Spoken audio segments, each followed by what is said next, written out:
जब धर्म और अधर्म के बीच युद्ध छिड़ा हो, जब सत्य और असत्य आमने सामने खड़े हों, तब कौन विजयी होगा? वही जिसके पास सबसे बड़ी सेना है, या वह जिसके पास श्री कृष्ण है परंतु वो शस्त्र न उठाए? क्या आपने कभी सोचा है, श्री कृष्ण जो विष्णु के अवतार हैं, जिन्होंने राक्षसों का संहार किया, वो महाभारत के महासंग्राम में शस्त्र क्यों नहीं उठाते? चलिए आज इस गूढ़ रहस्य की परतें खोलते हैं। प्रारंभिक प्रसंग, दूत बनकर श्री कृष्ण।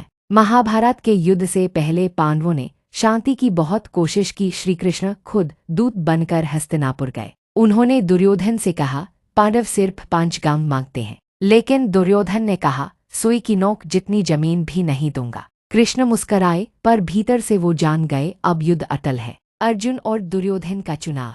युद्ध से पहले दोनों पक्ष श्री कृष्ण के पास सहायता मांगने आए। अर्जुन उनके चरणों के पास बैठ गए, दुर्योधन सिरहाने। कृष्ण ने कहा, एक तरफ मेरी नारायणी सेना होगी, दूसरी तरफ मैं रहूंगा, पर शस्त्र नहीं उठाऊंगा। दुर्योधन ने सेना चुनी, अर्जुन ने श्री कृष्ण को। यहीं से श्री कृष्ण का युद्ध बिना शस्त्र का आरंभ हुआ। कृष्ण का सारथी बनना। अर्जुन ने श्री कृष्ण से कहा, मुझे केवल आपके साथ की आवश्यकता है। श्री कृष्ण बने अर्जुन के सारथी, रथ हाँकने वाले। क्या आपने कभी देखा है कि भगवान खुद किसी का रथ हाँक रहे हों? यही श्री कृष्ण की लीला है, विनम्रता, सेवा और नीति। गीता का उपदेश। असली युद्ध का आरंभ 4 मिनट। युद्ध भूमि में अर्जुन का गांडीव कांपता है। वो कहता है, मैं नहीं लड़ सकता। तब श्री कृष्ण ने कहा, कर्मण्येवाधिकारस्ते मा फलेषु कदाचन। गीता में कृष्ण ने बताया, युद्ध केवल बाहरी नहीं होता, सबसे बड़ा युद्ध आत्मा के भीतर होता है। मोह, भ्रम, स्वार्थ, अहंकार, इनसे लड़ना सबसे कठिन है।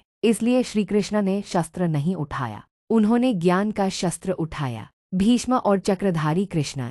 भीष्म पितामह जब पांडवों को बुरी तरह पराजित कर रहे थे, तब कृष्ण ने क्रोधित होकर चक्र उठाया। अर्जुन ने रोकते हुए कहा, प्रभु आपने प्रतिज्ञा की थी। श्री कृष्ण बोले, अगर धर्म खतरे में हो तो मैं अपनी प्रतिज्ञा भी तोड़ दूं। पर भीष्म ने समर्पण कर दिया, प्रभु मेरा जीवन सफल हो गया। अंतिम भावार्थ और रहस्य का सार। श्री कृष्ण ने युद्ध नहीं लड़ा क्योंकि वो दिखाना चाहते थे कि बुद्धि, नीति, सेवा और सत्य ही सच्चे शस्त्र हैं। उन्होंने दिखाया कि नेतृत्व का अर्थ है दूसरों को उनकी शक्ति का बोध कराना, स्वयं को पीछे रखकर धर्म की स्थापना करना।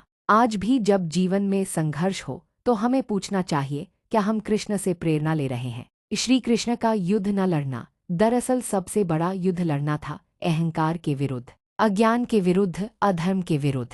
और यही हमें सिखाता है, जब जीवन में भ्रम हो तो कृष्ण को सारथी बनाओ तुम्हारा।